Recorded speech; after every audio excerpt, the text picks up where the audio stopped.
and we're here because of the coronavirus and the oppressive nature and pressure on the individual.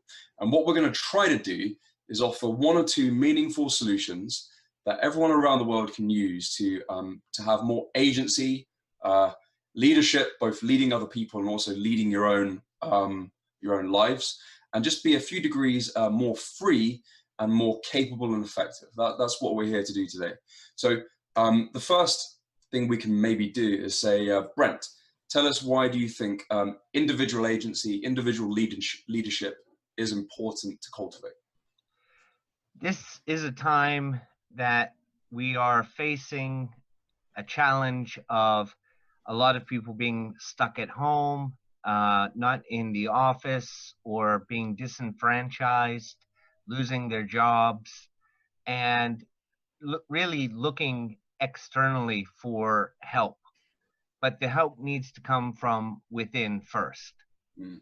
And people who work with coaches like us, they come to us with goals, with needs, and we help them to become better leaders of their own self and take control of their own life, so they can move through whatever kind of difficulties they're facing. So what you're suggesting here is that, like, the challenges come and go, but the way to go through it is to put more responsibility on the shoulders of the individual, more agency, and then through that you're able to overcome the problems. That's right. And I can help facilitate ideas for that person.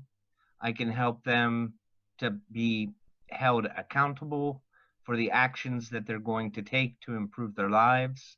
And I'm a trusted partner with them in a coaching relationship, like all of you understand.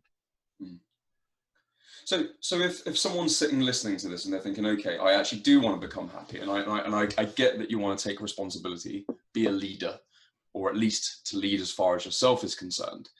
And then the next question is, well, how do you do that? So what's the answer? How does a person take more responsibility? So one of the things that people could do is, first of all, to break the patterns that they're stuck in their everyday life, right? So there are some what we call automatic pilot behaviors that just happen naturally because we've created deep circuitry within our brains to repeat things over and over. Since the brain loves to create those circuits, we find ourselves doing the same things every day. So we get up on the same side of the bed, we go and make coffee, we get changed, we look in the mirror, we say goodbye, we go out the door, we walk on the same side of the street, we go to the office. Those particular habits are just built into our everyday lives, and we've been trained to keep our minds busy. So one of the things that I start with my clients is I always ask them to look into a potential meditation practice. Yeah. So something they can do with mindfulness, but they'd have to start creating a sustainable routine, at least to start them off understanding that they have to create some kind of space in their mind. And what that usually leads to is the chance to see things from different perspectives. For me, it's helped me in the past quite a bit to see the concept of duality, what's right and what's left, but to also start to visualize what is going on above that, right? Rather than taking sides, to try and take a both perspective. To get that space going into your mind will actually start giving you a little bit of insight about how you live and process your life during the day, and you start to see things about yourself that you normally wouldn't see because you're stuck in those routines. So we're all sold in this group on meditation. All of us have done it to one degree or another and have reaped the benefits you're describing there, and some more. But for people who haven't done it, and maybe they think meditation is a bit woo-woo, what would you suggest? Like explain that a little more, because it's on the surface of it. How does meditation create more agency and more insight? How would that precisely work? I would say, for me, partially what meditation does is it allows you to step away from, again, like Gab was saying, that habitual pattern of your life, and to really, I know that kind of hard to explain, but there's this idea that there's an observer that is not you. And so when you meditate, you start watching your thoughts, and the question then becomes, and who is actually watching these thoughts if I am my thoughts? When you begin to create that feeling, that sensation, that separation, it's almost as if your life becomes like a movie, and you get to watch this other person, and you get to choose and see what, that doesn't make sense, this does make sense. Why is that person doing this? It becomes almost like you're a third party to your own life. And when you start to create this idea of it's a story and it's a movie of yourself, it makes it much easier to start realizing like, that doesn't make sense to me. And I can start making the choices and to change that. But if you're so attached to this idea of your own thoughts, you really don't know who you actually are. And so one of the things I was thinking also is that it allows you to realize who you are at that moment in time. And it's through acceptance of that person that you can begin to make those changes too. But you have to realize those habits and those patterns. And for me, that's what meditation does. I mean, mind you, when we talk about this being woo-woo, and we often think about the monk sitting on top of the Himalayan mountains or something like that, meditation does not do that for me. In fact, most of the times when I'm doing in meditation, I'm thinking more, my mind is racing. It's like a monkey's in there. And sometimes you walk away from meditation and go, why did I waste that time? But it's later in that day when you realize that your system's calmer, you're making better choices. It's the subtle effects often that occur. So that's where I think what Gab was saying is like, or Gab or Richard was saying, that when it comes to meditation, you've got to start small. You got to create it, make it be a habit. It is a practice. And the thing is there's so many different forms of meditation that you have to find one that resonates with you and that's right for you. The other thing that I think is worth discerning too is that there is meditation where there's sitting still, quiet, or moving meditations like yoga. And there's also something called mindfulness, which is, in my opinion, a bit different, or quite a bit different than meditation. That's something that you can be performing all day long in your really awakened state, and mindfulness is simply can be just, if you're having a stressful period, just stopping and taking a deep breath. But when you take that deep breath, you just pay attention to the breath, what it feels like going in your nose and out your mouth. And it can be just one simple breath can be enough to change that thought pattern that you're having. Because that's where we're at, is we're in these habitual patterns that we've learned from childhood, we've learned from the media, we've learned from cultural upbringing. And it's those times when we take that pause that we can break that. And I think this is where it comes into like the whole idea of like, Brent was saying about self-leadership. How can you lead if you don't know who you are? Yeah. And how can you lead if you don't know your patterns? Because there are going to be things that hold you back from becoming a leader. And so those patterns are often what it is. Those are obstacles. And that's where I feel like meditation can help you overcome those obstacles, or become like water that flows around them. You don't even have to force your way through them anymore. Right. It becomes an easy way. You find another path to go around those obstacles. And, once those are out of the way, your leadership qualities really increase and improve. I'll pass it on to somebody else now. Thank you, Ryan. For many years, people told me I needed to meditate. And, I read some books about it. I tried to sit cross-legged on a comfortable pillow and breathe in, breathe out, calm the mind. None of this was working for me. So I decided I was going to start doing yoga. And in part of our yoga cool down period was the meditation period. And our instructor led us through it and talked us through it. And it was great to have that guide. Now I can do that for myself. So I would recommend, if people are having a difficult time wrapping their head around what meditation is, try yoga. And if they have a meditation part of the program, you'll benefit from the yoga exercise, but also have somebody there who can help guide you. And until you get used to what meditation is, and if it's comfortable for you, then you can do it on your own.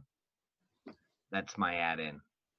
I was going to just add in, and I think in a way we're in a cool era, you know, with the technology that we have, because we have apps like Headspace. I think one thing for people who start meditating, the idea of just sitting there, being still, focusing on your breath or whatever form of meditation that you decide to do, a lot of times it's easier to have someone guide you.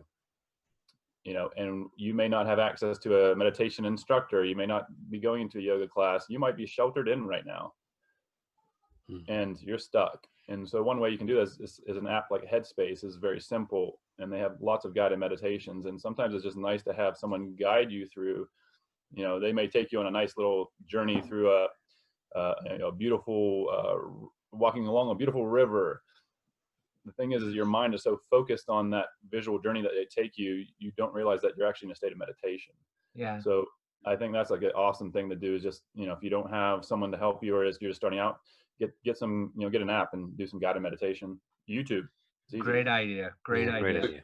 And this is one of the, sorry, Brent, go on. Go ahead, Rick. I was just going to say, and that's a great way to start your day feeling refreshed, and you'll be much better off the rest of the day, much more productive the rest of the day.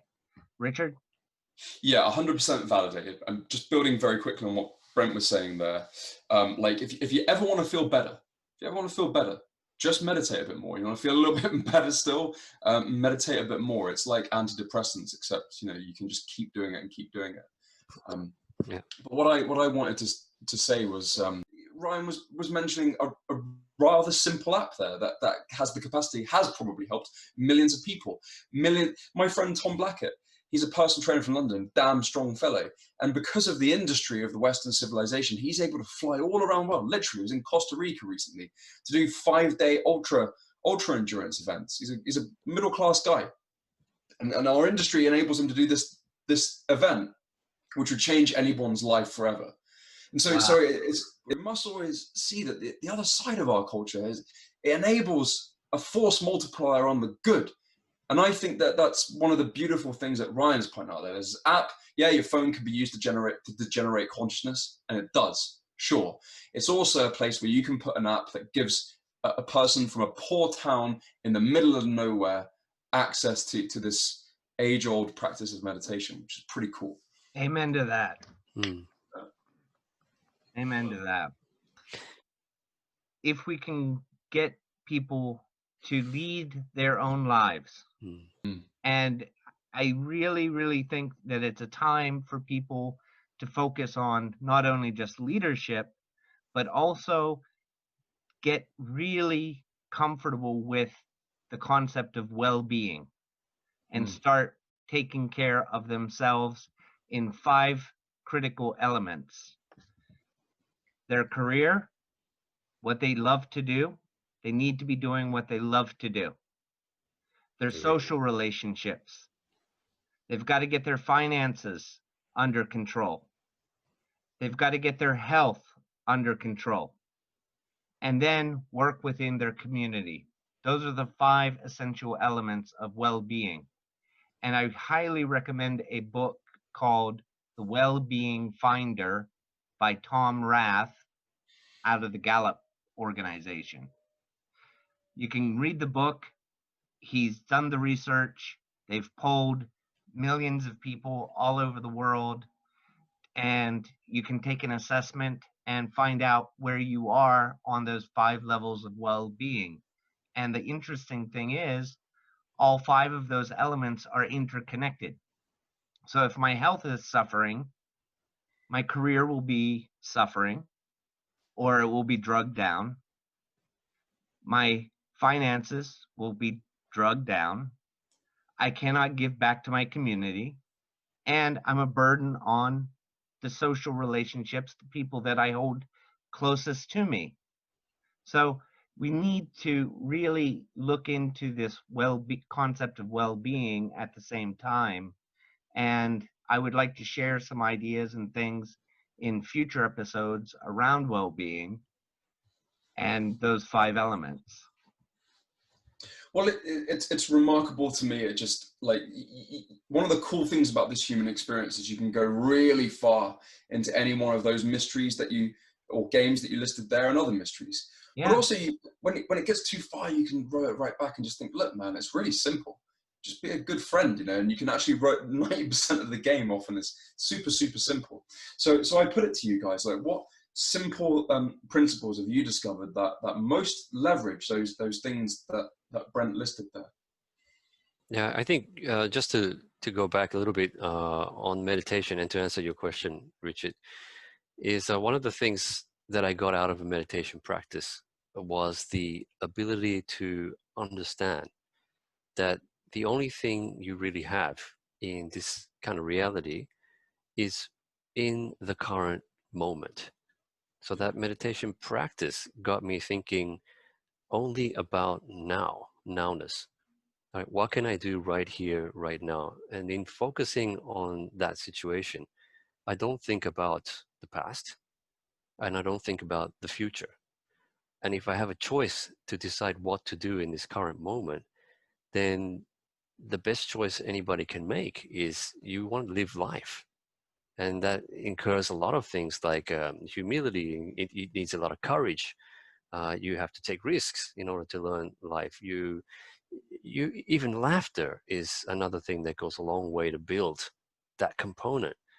And that's, I guess, we're linking way back to health here. So I would definitely recommend people, like we said earlier, if they have the opportunity to learn and to start a practice, they will find over time that they will probably be thinking more about what they can do right here in this moment. And you'll often find that what is really essential in life is not what you first thought it was, right? It's the things that we really can't see, hear, or touch that are really essential in life.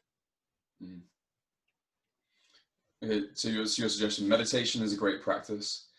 Joy, laughter is a great thing to cultivate. And Yes. also get your priorities straight. Think about what is really actually important and then Correct. cultivate that. Yes. All great coaching topics. Yeah.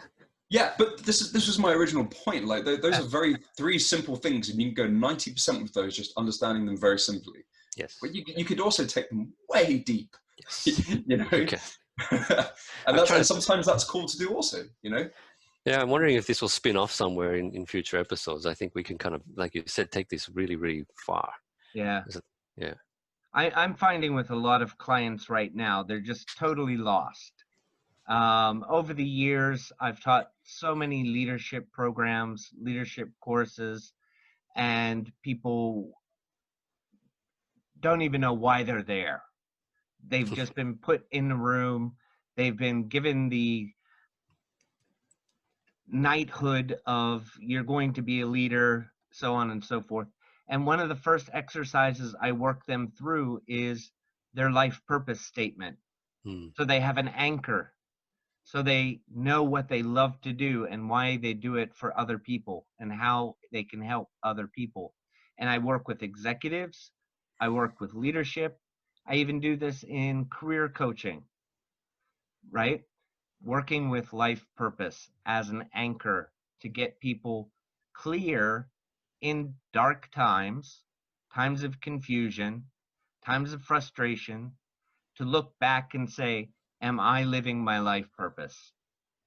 And it was one of the best discoveries for me growing up as a kid. I always wondered, why am I here? Why am I here?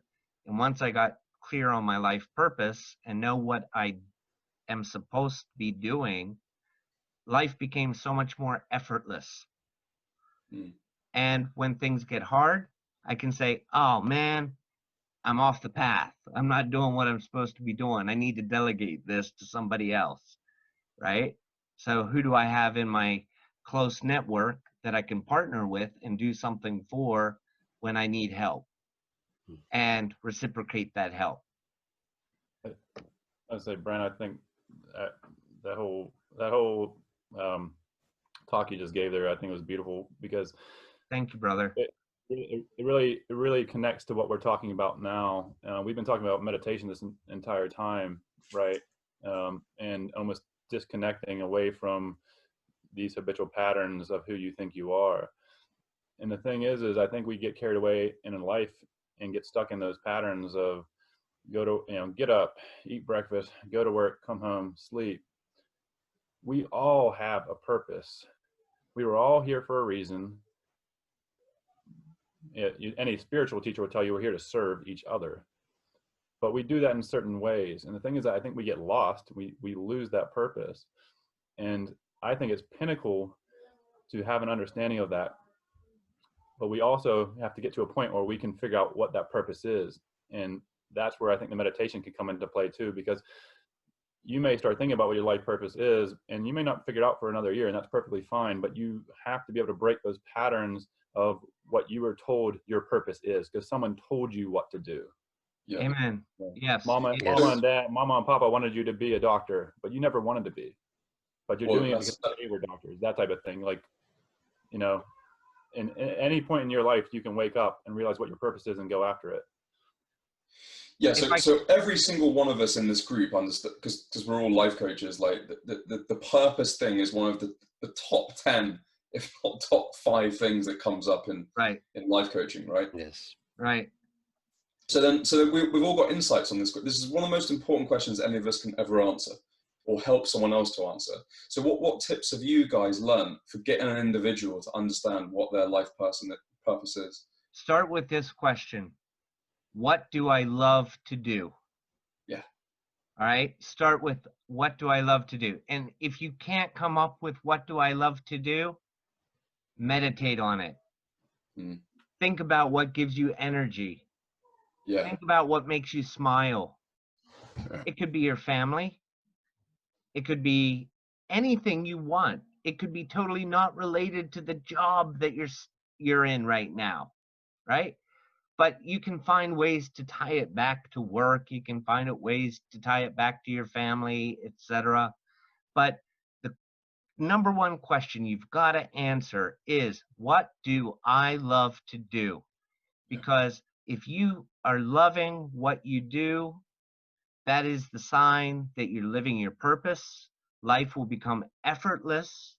And if you can't think of what do I love to do, or you've got 5, 10 things that you love to do, maybe make a list. And what's at the top? What really gets you stoked, gets you up in the morning?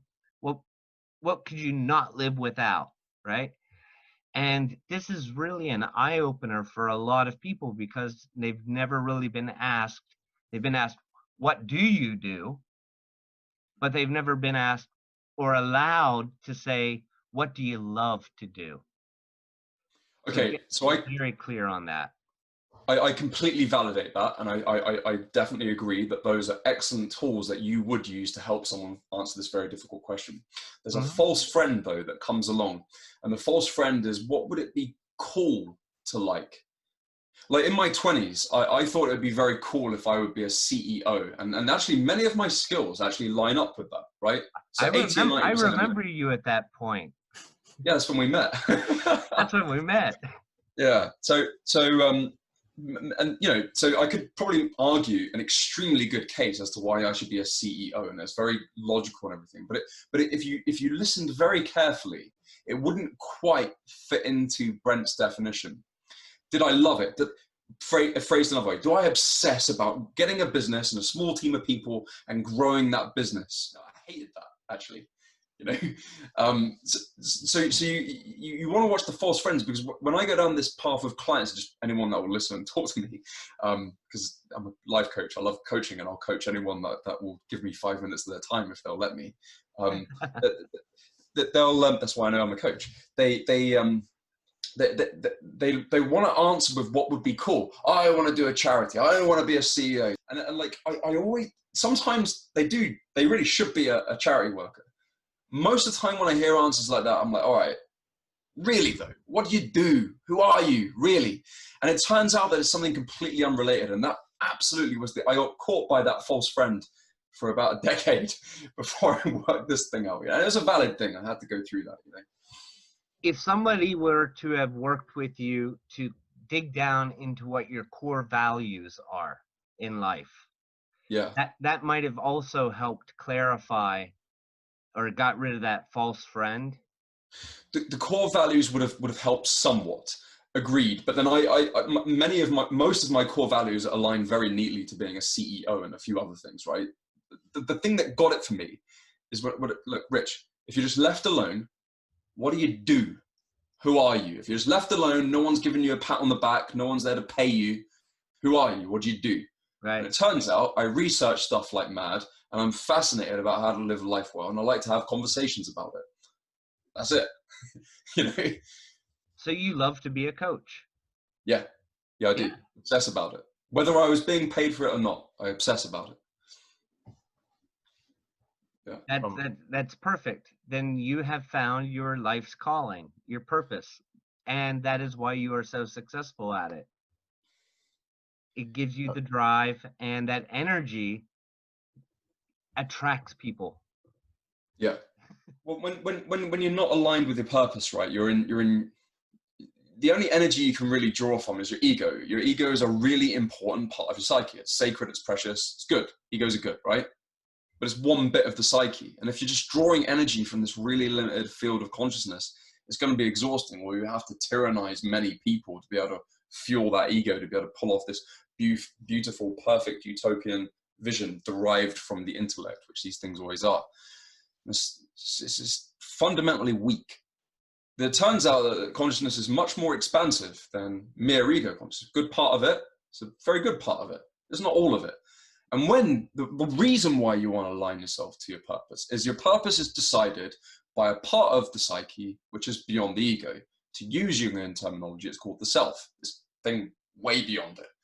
And when you do align with your purpose and you connect with the self, a torrent of energy way beyond that ego stuff comes through.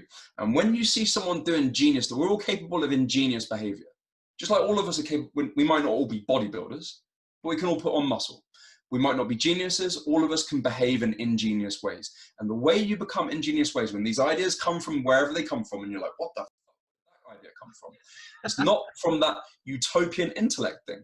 It comes only, as far as I can tell, when you align yourself to currents of energy beyond the ego, effectively. And then you can do something which is ingenious and hopefully genius if you go on with it. Absolutely. Any closing thoughts, gentlemen? It probably is advisable to get a coach to help you figure out your life purpose and to get you on a path. I wish I had somebody when I was young to do that. I didn't. Part of my path is to serve people, is to help. I spent a lot of my years doing things like Rich was saying, you want to be a CEO. I wanted to be an actor, a rock star, those type of things. And I did go off and try to go towards those routes. But what I can say through some spiritual experiences I've had along the way, there is a definitive route for me. Every time I went off of it, I got my ass kicked. Mm-hmm. And it was a universal ass kicking. And every time it got worse and worse and worse and worse until finally I had to basically, it's, you know, from, if you're religious at all, you'll know that submission is part of almost every practice. And it was at a point where I realized something wants me to do something, whether that be that portion of, whether it be God or that portion of the psyche that Rich was talking about. But it was a kick in the ass. I went through a lot of dirt to finally wake up to realize, okay, I'm supposed to do this. It would have been a lot easier if someone would have helped guide me early on. So don't be afraid to seek help in this matter, to get yourself moving forward, to get yourself from being stuck and to find what you really love to do. Yeah. Very good point. I totally agree. I couldn't express it in those incredible words that you all have done. But I've also noticed that, you know, if I had a coach when I was much younger, I think I would have saved myself a lot of pain. But that doesn't mean I didn't like pain. I think pain is a big teacher. So there were a lot of points in my case, you know, where I've had people at work die because of overwork or because of burnout. There've been accidents, and you know, I've lost friends this way. I've had other people distressed. I've had people shouting at employees, in the office, literally in front of me. I've been in situations where, I've been told I've been better off being a gardener than doing something at work that I should have been doing. I've been tired of being completely put down by just about everything you can read of in a book. When I finally realized, I said, you know what, there is something that I need to do here. Right. Right. And if you look at the engagement levels going from Gallup, you find that most of the people going to work are basically not engaged. I think it's especially in East Asia, I think the ratio is like 7 or 8% of people are actually fully engaged in their jobs. About 7%. That's right. That's incredibly distressing because, I thought something has to change. And this is why now I go around and I talk to workplaces about, cultivating strong relationships in the office, trying to make it a family place, looking at the aspect of love in leadership and leading with heart, emotional intelligence. These are the kind of things that wake you up. It's a hard way to do it, but sometimes there is a treasure on the other side of the pain, and you realize the treasure is not actually the treasure chest on the other side of the rainbow, but it's the rainbow itself. Right. It's that journey. Well put. Very well put. And just my wrapping thought there. Thank you for that, Ryan, Richard, Gab. If you are looking to work with someone on your life purpose, make sure that coach has found their own life purpose. Ask them, what do they love to do? Does it come off of their tongue quite easily? Have they gone through the lessons to figure out what it is? And ideally, I hope they're saying, I would love to coach. That would be the litmus test I would give anybody that I would hire as my coach. And I've hired many coaches over my life for various things, rather to develop my business, to help me figure out my life purpose, to get me on track with, my own leadership and stuff like that. And I've got to feel that energy from them, that they really know what they're talking about and have gone through it and can guide me through it because they've been through it. So folks, I thank you very much for taking the time out today. Richard, for leading us through the conversation. As always, you do a great job. I hope our audience will like, subscribe, leave comments, what they would like to hear us talk about in future episodes. If there's any trolls out there, go hide under the bridge because we're not interested. Or make sure your trolling is very clever. If you're going to do it, make sure it's very witty or something. Make me laugh, right? If you're going to troll, make us laugh. Yeah. You Or make know it the really power of biting. the coaches. All right. So we'll wrap here and be back soon with everybody. And until then, stay well, be well, and keep being. We love you.